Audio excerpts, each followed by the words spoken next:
Gift. అందుకే ఎందుకంటే నాది మెడికల్ కాలేజ్, డాక్టర్లను తయారు చేసేది నాది. డాక్టర్లను తయారు చేయాలంటే పేషెంట్స్, డెలివరీస్ అన్నీ పర్ఫెక్ట్ ఉండాలి, దానికోసం చేస్తున్నారు. మల్లారెడ్డి గారు, డే అంతా అయిపోయింది, పడుకునే టైంకు ఏం ఆలోచన చేస్తారు, ఏమని కోరుకుంటారు, ఎట్లా పడుకుంటారు మీరు? నేను బుడ్డ పిల్లలు లెక్క వండుకుంటాను. సాయంత్రం 10 గంటలకే వండుకుంటాను. ఇట్లా నాకు పండగనే నిద్ర వస్తుంది నాకు. ఎందుకంటే ఏం ఆలోచన లేదు, ఏం టెన్షన్స్ లేవు. నేను టెన్షన్ ఫ్రీ మనిషిని. నాకు టెన్షన్సే ఉండయి. ఎప్పుడు నవ్వుకుంటుంటా, జాలికుంటా, ఎవరు వచ్చినా మంచిగా మాట్లాడితే అయిపోయాను. నాకు లోపల కపటం ఉండదు, ఈ కోపాలు ఉండయి, తాపాలు ఉండయి. అప్పుడే అది ఈగో లేదు, జెలసీ లేదు, ఏమి లేదు. సాఫ్ట్ కులా దిల్. వైట్ వేసుకున్నారో, వైట్ అండ్ వైట్ కులా దిల్. అయితే మల్లారెడ్డి గారిని ఇంతకాలం ఆ పాలమ్మినా పూలమ్మినా డైలాగ్ ఎంత ఫేమసో, ఎప్పుడు నవ్వుకుంటూ కనిపిస్తాడు, ఇంకొకరితో నవ్విస్తుంటారు, డాన్సులు చేస్తూ ఉంటారు, ఏదో కొంచెం ఆ లెవెల్ మెయింటైన్ చేయకుండా అందరితో కలిసిపోతారని ఫస్ట్ టైం మీ కళ్ళల్లో నీళ్లు చూస్తున్నా నేను. నీళ్ళు కావాలి, అట్లా ఆనంద బాష్పాలు అంటారు. ఆనంద బాష్పాలు ఫస్ట్ టైం, అది కూడా నీళ్ళ రూపంలో. నీళ్ళు అంటే నాకు ఏజ్ అయిపోయింది కదా, అప్పుడప్పుడు కళ్ళ ఆ లైట్ కూడా నీళ్ళు వస్తాయి నాకు. ఆ లైట్ కూడా వస్తాయి, ఆ లైట్ ఆనంద బాష్పాలు అవి.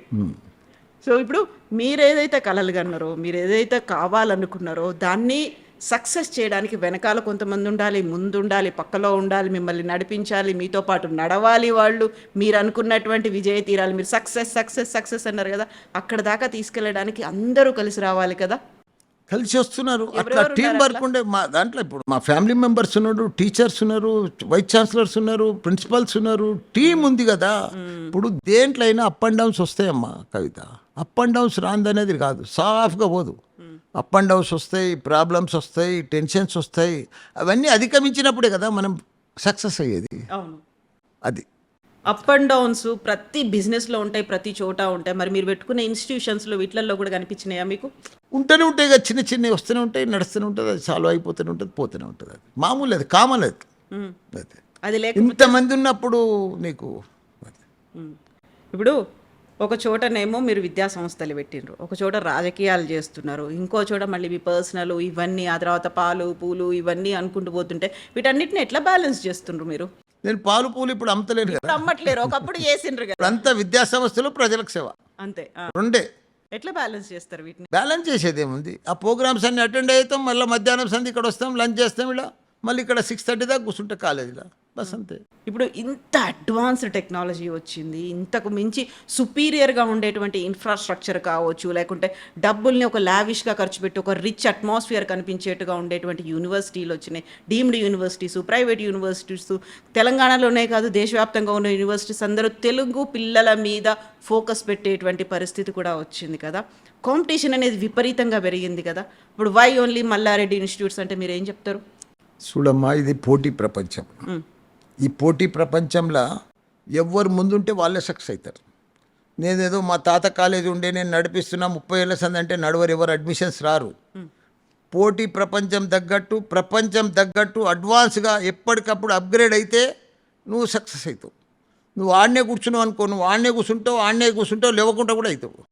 నేను ఒక ఎగ్జాంపుల్ చెప్తా. ఇప్పుడు ప్రపంచం అంతా ఏఐ వచ్చింది, మన దగ్గర కూడా ఏఐ వచ్చింది కానీ 20-25% మందికే తెలుసు. ఇంకా పూర్తిగా తెలియదు, దానికోసం అవగాహన లేదు, నాలెడ్జ్ లేదు. కానీ ప్రతిదీ ఏఐ కనిపిస్తుంది. ఇప్పుడు నీ సెల్ ఫోన్లో ఏఐ ఉన్నది. ఇప్పుడు నా స్టూడెంట్స్కు నేనేంది ప్లాన్ చేస్తున్నా అంటే, నా దగ్గర ప్రతి స్టూడెంట్ను ఒక ఏఐ మాదిరిగా తయారు చేయాలని చూస్తున్నా. ఏఐ అంటే ఏంది, వానికి డాటా ఫుల్ లోడ్ చేయాలి. అంటే జనరల్ నాలెడ్జ్ అనుకో, ఏదన్నా అనుకో. ఒక ఎగ్జాంపుల్ చెప్తా ఏఐ కోసం. సామాన్యంగా ఎవరికి తెలియదు ఏఐ అంటే, నీకు కూడా తెలియదు, అది నాకు కూడా తెలుసు. నాకు కూడా తెలియదు, అది నీకు కూడా తెలుసు. కానీ ఏఐ అంటే ఏంది గుర్తా? నేను ఒక దాంట్లో చదివినా. ఇప్పుడు నేనున్నా 72 సంవత్సరాలు, నా ఏజ్ ఫీడ్ చెయ్యి. నేను రోజు ఏం తింటానో దాంట్లో ఫీడ్ చెయ్యి. ఏఐ ఫోన్లో ఉంది కదా మన ఏఐలా, అందులో ఫీడ్ చెయ్యి. మళ్ళీ రోజు నువ్వేం ఎక్సర్సైజ్ చేస్తున్నావు అది కూడా ఫీడ్ చెయ్యి. నువ్వేం మందులు వేసుకుంటున్నావు అది కూడా ఫీడ్ చెయ్యి.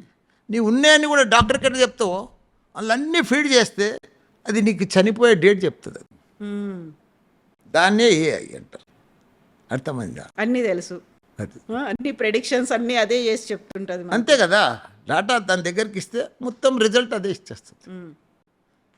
ఇప్పుడు మొత్తం మా పిల్లలను ప్రతి ప్రపంచం తగ్గట్టుగా ఏఐ తయారు చేసి ఇడిచిపెడితే ప్రపంచాన్ని లీడ్ చేయగలుగుతాడు మన స్టూడెంట్స్. మన ప్రపంచాన్ని మనం ఇప్పుడు 8-9 ఏళ్ళ ముందు అడ్వాన్స్ ఉన్నదంటూ చూడు, మనం అడ్వాన్స్ టెక్నాలజీ ఇప్పుడు తీసుకురావాలి. నేను చేసే పనే అది. జాడ ఏం ఇప్పుడు ప్రపంచంలో పెద్ద పెద్ద యూనివర్సిటీలు ఉన్నాయి, పెద్ద పెద్ద ప్రొఫెసర్లు ఉన్నారు, పెద్ద పెద్ద ఉన్నారు, చాలా గొప్ప గొప్ప వాళ్ళు ఉన్నారు. 100,000 ఏళ్ళ సంది 1000 ఎకరాలలో ఉన్న యూనివర్సిటీస్. కానీ వాళ్ళతోటి పోటీ పడుతున్నా అంటే అది మామూలు విషయం కాదు. అది మ్మ్. ఇలా ఈ హైదరాబాద్లోనే కాదు, నేను ఓ చిన్న స్కూల్ పెట్టి స్టార్ట్ చేసిన.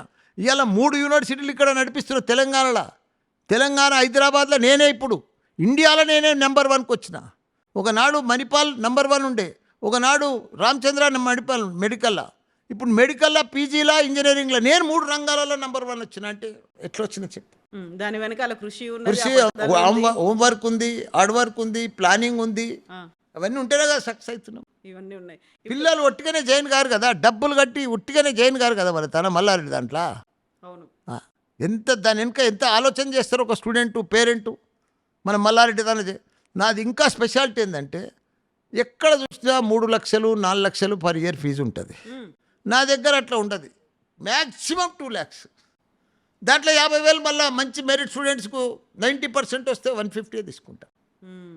కామన్ పబ్లిక్కు, కామన్ పీపుల్కు, మిడిల్ క్లాస్కు మల్లారెడ్డి. నాణ్యతకు, నమ్మకానికి మల్లారెడ్డి విద్యా సంస్థలు. మ్మ్. అట్లా దాంట్లోనే సక్సెస్ అయినా నేను. నువ్వేదో పెద్ద డబ్బులు తీసుకొని పెద్ద దాంట్లో వేస్తే నీకు పెద్ద చదువులు చెప్పరాళ్ళు. అసలు నా దగ్గర ప్రతి class room AC class room, ప్రతి బోర్డు డిజిటల్ బోర్డు, ప్రతి టీచర్ పర్ఫెక్ట్గా క్వాలిఫైడ్ టీచర్, ప్రతి స్టూడెంటు ల్యాప్టాప్తో ఉండాలి, యూనిఫామ్తో ఉండాలి, డిసిప్లిన్తో ఉండాలి. అది నా సక్సెస్. మ్మ్.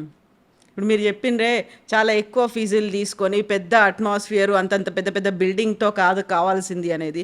ఇది మనం ఇంటర్వ్యూ స్టార్టింగ్లో మీరు ఒక మాట అన్నారు, 65% జనాభా మన దగ్గర ఉంది, మన మీదే మనం ఎంత సప్లై చేస్తామో మన నాలెడ్జ్, స్కిల్స్ వాళ్ళకి అవసరం అవుతాయి అనుకున్నప్పుడు మీకున్నటువంటి ఇన్నేళ్ళ ఎక్స్పీరియన్స్లో ఎంతమంది యూనివర్సిటీసు, ఎన్ని యూనివర్సిటీసు వాళ్ళకి అవసరమైనటువంటి నాలెడ్జ్ని, సర్టిఫికేట్ని, స్కిల్స్ని ఇచ్చి బయటికి పంపిస్తున్నాయి అనుకుంటున్నారు మీరు? పంపిస్తున్నారు. కొందరు పాత సిస్టంలో పంపిస్తున్నారు, కొందరు ఇంకా పాత కొత్త కలిపి పంపిస్తున్నారు. మాలాంటి వాళ్ళు మొత్తం అడ్వాన్స్ టెక్నాలజీతో పంపిస్తున్నారు. మ్మ్. వస్తున్నారు, ఒకరికొకరు వస్తున్నారు. కొన్ని గవర్నమెంట్ కూడా సిలబస్ ఉంటుంది, వాళ్ళు అకాడమిక్ సిలబస్ ఉంటుంది, అకాడమిక్ ఇదంతా కరికులం ఉంటుంది, ఇవన్నీ ఉంటాయి. దాని తగ్గట్టు కూడా ఆడ చేయవలసి వస్తుంది, నడిపించవలసి వస్తుంది. అట్లా మనం ఏం చేస్తున్నాం అంటే అడ్వాన్స్ టెక్నాలజీ తీసుకొని 2 నేను సింపుల్ వర్డ్లో చెప్తున్నా, నాకు తెలిసిన లాంగ్వేజ్లో. మ్మ్. టెక్నాలజీ, స్కిల్ ప్రపంచంలో shortage.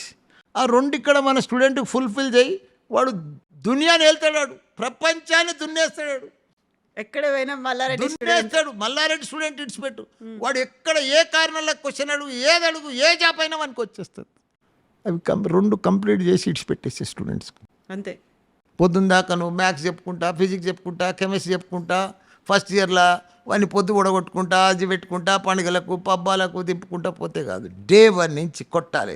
Curd, Python, Java, bus ఇవన్నీ డీకోడ్ కొడుతూనే ఉండవన్నీ. బస్ ఎంత మనం రోజు ఎక్సర్సైజ్ చేస్తే ఎట్లయితుంది?